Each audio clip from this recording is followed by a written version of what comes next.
now. All right, it's 6:29 right now. This is a live look at the Bainbridge Boat Basin, courtesy the WeatherStem camera there in South Georgia. It does. It looks really calm. Right. The water is not moving at all, so I guess we get no breeze. No breeze. No breeze. No breeze. I bet it's a little sweaty outside. Yeah, already the sun isn't even up yet, and it's so weird to me all the time how it can still be so muggy and icky even when it's still dark outside.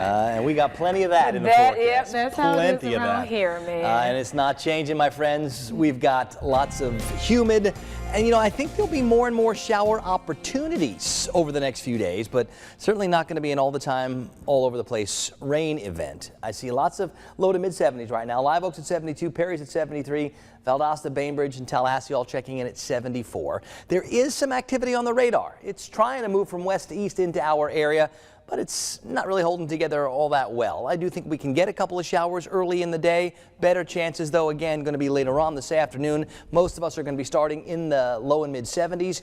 I see plenty of clouds, lots of humid, and all that should keep those temperatures down. But for the most part, I think we're looking at lots of opportunities for showers today in the next several days. I will get to all of that with the full forecast in just a couple of minutes.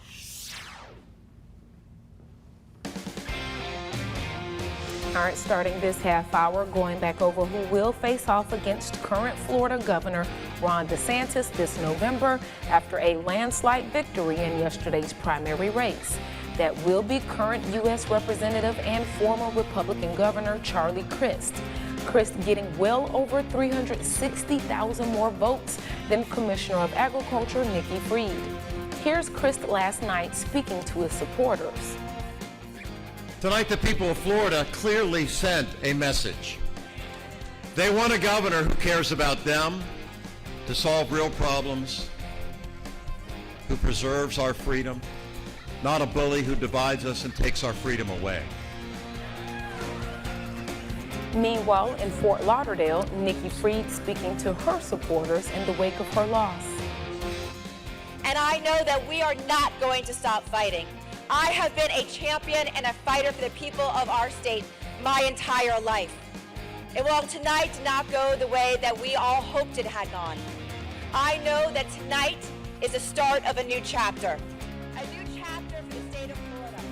All right, so a bunch of other races, including the seat that she vacated while running for governor.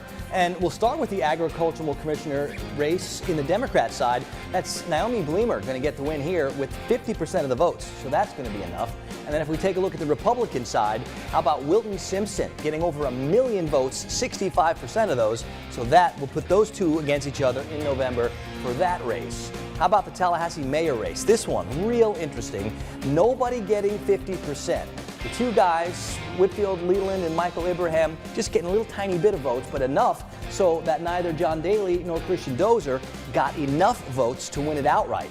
So they'll show off in November against each other to claim the mayor's seat. And we'll have to wait till November for that to happen. And we'll see what comes of that. And of course, so many other races to go on. Lenitra's got some of those for us now. We're looking at the Leon County School Board District 1 race. Incumbent Alva Striplin winning her third term in office with 54% of the vote over challengers Anthony DeMarco and Marianne Arbulu. And in the District 4 race, Godby Assistant Principal Alexander Stimley in the lead, but not able to get over 50%. So in November, he will face off against PE teacher and wife of Assistant Superintendent Alan Cox, Lori Cox. Taking a look at the results for Tallahassee County Commission, this for seat 3. A very heated and at times controversial race between incumbent Jeremy Matlow and David Bellamy. Matlow winning another 4 years in office with 56% of the vote.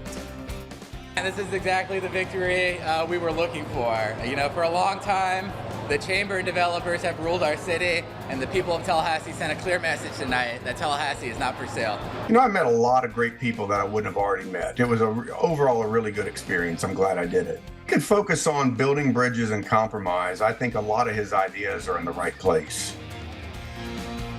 Bellamy also telling us He believes what he calls misleading ads about his political track record and the ensuing public controversy surrounding it hurt him in the end. All right, the race for seat 5 on the Tallahassee City Commission, Diane Williams-Cox winning another term, getting just more than 50% of the vote, beating challengers Ardner Marcelin and Shelby Green. Moving on, a race for Leon County Commission District 1. Commissioner Bill Proctor holds on to his seat. Proctor securing 58% of the vote. Challengers Terrence Barber and Donna Cottrell were far behind. Now, we caught up with Proctor last night, and here's what he had to say about the win. Very, very grateful to the citizens tonight for the evaluation, which affirms my report card was adequate and good enough to continue in the role of county commissioner. A similar story for Commissioner Rick Minor, fending off challengers for the District 3 seat. Minor taking 56% of the vote at last check. His two opponents unable to unseat him as he heads into another 4-year term. It feels really good. I mean, our voters here have been paying attention to the issues. They know my record, and they decided to send me back to the commission for 4 years. Now, as far as the Gadsden County School Board District 2 vote goes, Steve Scott gets 1,075 votes, Rodney Moore only 910, but neither candidate getting 50%, so those two will square off in November. Let's take a look at the Gadsden County School Board District 4 vote, and same kind of thing, except these three all real tight together. Charlie Frost, Cynthia Hayes Riley, and Sharita Bush Moore all in the 30% range, so no clear winner with that one. How about Perry and the City Council? Diane Landry getting 141 votes, that's 56%. That will be enough to move on. And how about Perry City Council District 4? This one also really close, but 53% is enough for Bill Grimes to get the victory. Let's check on Taylor County. Commissioner District 2, this is on the Republican side of it. Jim Moody with 395 votes, that's nearly 80%. That's a win.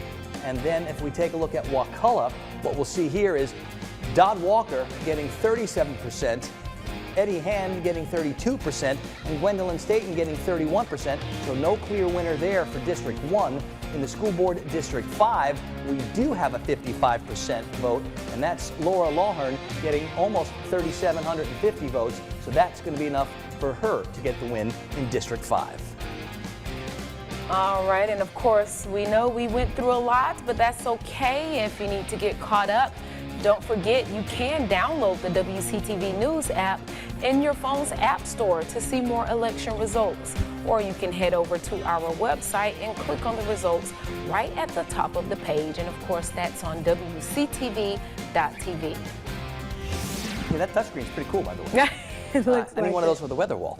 It's 6:37. Let's get to some non-election news now and see what's going on here. We've got some new details emerging from the National Archives about those highly classified documents the government says were brought to former President Donald Trump's Palm Beach, Florida home after he moved out of the White House. CBS News correspondent Bradley Blackburn, he's got the latest from New York. A newly revealed letter from the National Archives raised alarm over highly classified material that was kept at former President Trump's Florida estate. In May, the archives sent the letter to Trump's lawyers, who are now making the letter public. It says an initial batch of 15 boxes retrieved from Mar-a-Lago held more than 100 documents with classification markings, totaling more than 700 pages, some marked top secret. Top secret is the highest classification level of the U.S. government. It's based on a judgment that if our adversaries got their hands on that information, there would be exceptionally grave damage to the United States of America. The discovery of classified materials prompted the National Archives to ask the Justice Department to investigate.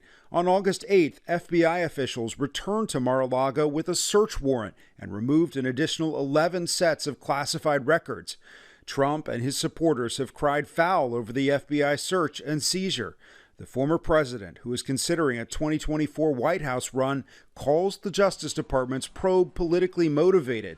The DOJ says it had probable cause for the search. A presidential election is more than 2 years away. this doesn't immunize him from a criminal investigation into this mishandling and unauthorized retention of properly marked classified documents. Tomorrow is the Justice Department's deadline set by a magistrate judge in Florida to propose redactions to the affidavit behind the search warrant. The DOJ has argued that releasing the full affidavit could compromise its investigations.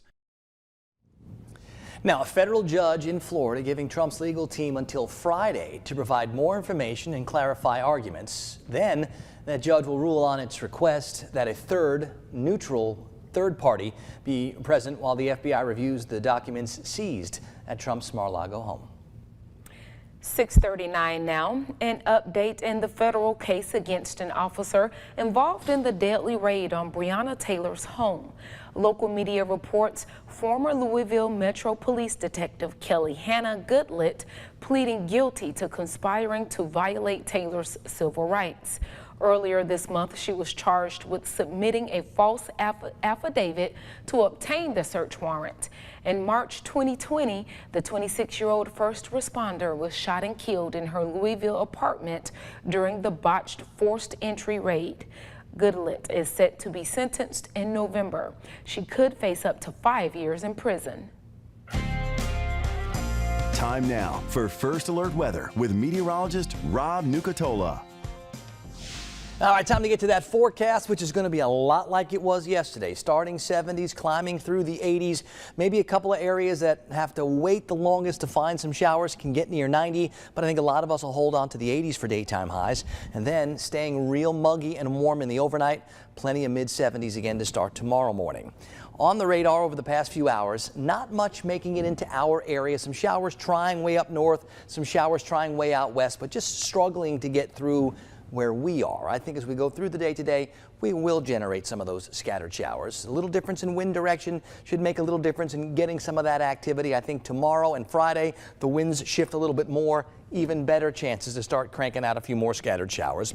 We're at 72 in Thomasville and in Live Oak. It's 73 at Quincy and at Perry. 74 is for Bainbridge, for Tallahassee, and for Valdosta.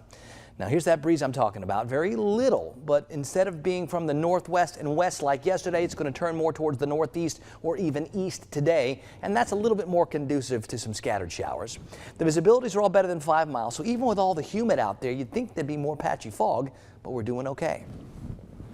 Out to the west, there are some showers. There is energy. There's plenty of moisture. So all of these ingredients are there. They're just not lined up right to get widespread rain. Now, we've got all that moisture stacked from the surface all the way to the top of the atmosphere. Any of the drier air, that's way off to the north, and that's where it's going to stay.